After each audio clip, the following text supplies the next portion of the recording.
Good morning guys, meron tayong isi-share sa inyo. Naglalagay tayo ng silicone oil dito sa fan clutch ng radiator. So ang problema kasi nito ay sabi ng driver kapag nasa traffic mainit, pero yung aircon, so yan kasi nag-ano rin sa aircon nagbibigay ng hangin para sa condenser. Ngayon kapag nanakbo malamig naman daw, so tiningnan natin kanina, yan medyo bawas, so nilalagay natin ng silicone oil. So ayan, nalagay na natin yung isang tube ng silicone oil. Ngayon ang gagawin natin dyan para makulong talaga, ikot-ikotin natin para mawala yung hangin, para masiksik yung silicone oil. So ayan, ikot-ikot. Kanina nalagyan natin ng isang tube, so dinagdagan natin na. So ngayon paikot-ikot muna tayo. Ayan, ito kasing fan clutch na to, kaya may silicone oil kasi kapag malamig ang makina, yung silicone oil hindi pa nag-expand, so yung ikot ng fan hindi sumasabay sa bilis ng ikot ng makina. Pero kapag mainit na siya, yung makina, iinit na rin itong fan clutch, so yung silicone oil mag-expand, so sisikip, so sasabay na siya. So, kung anong ikot ng makina, hindi na magiging ikot ng radiator fan, so para mas malakas ang cooling niya. So ayan, dinadagdagan natin ulit isang tube ng silicone oil. Tingnan natin yan. So mukhang puno na, medyo ikot-ikotin lang natin. Ayan, ikot. Then obserbahan natin, no? Talagang puno na. Ngayon mamaya pagka tinakpan natin, di ba rin kunting sobra, kasi lalabas naman yun ligpitan natin. So ayan, so mukhang okay na yung level. So ngayon ilalagay na natin yung takip. So chichikin natin yung kanyang o-ring kung okay pa rin, so bago ilagay, no? So chichikin natin yung o-ring. May o-ring yan para hindi matapon yung silicone oil. Yung kulay orange na yan yung o-ring. Yan, so check natin, then nasaklob na natin. Ayan, okay. Yan, ngayon lagayan natin yung mga screw. Lagayan natin, ayan.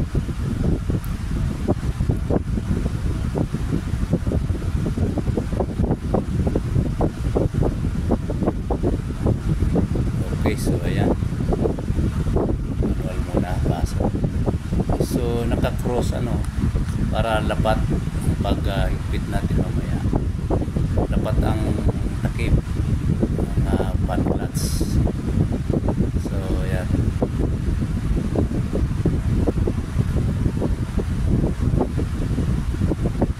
okay, so higpit na natin.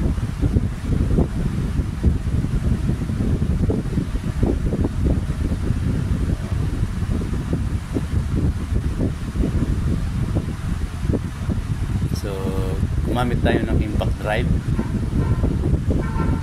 pero alalay lang pagka higpit natin mamaya. So ngayon kine-check natin yung direksyon ng impact drive. So ayan, so mapansin nyo medyo pa cross pag-higpit, medyo may sumubra, pero okay lang yun kasi eksakto ang puno niya, so unti-unting lalabas yung sumubra niya.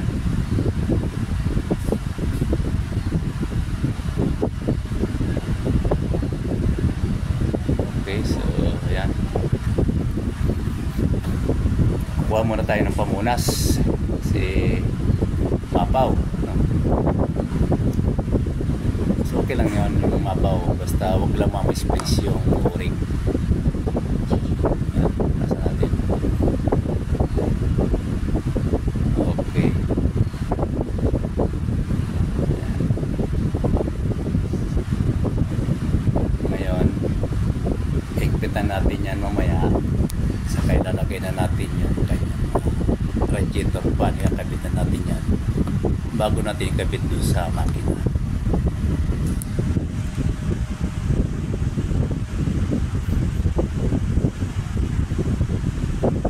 Ayan, ikpitan natin muna, no?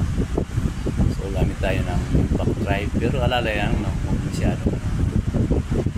Basta lumapat lang. Ayan,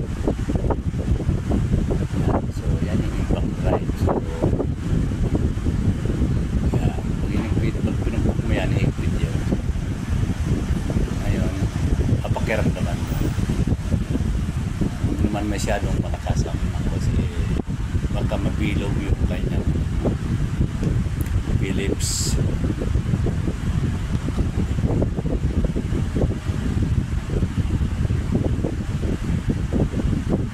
Okay, so ayan. So, ikot pa.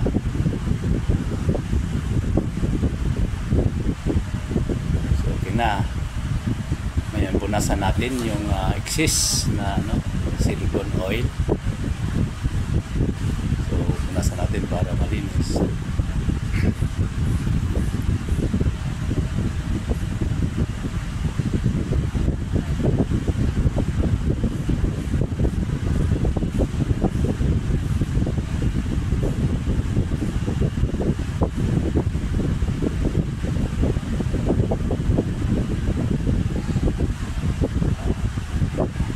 Ayan, kakabit na natin yung fan blade, no?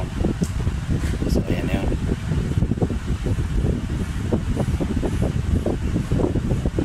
Okay guys, so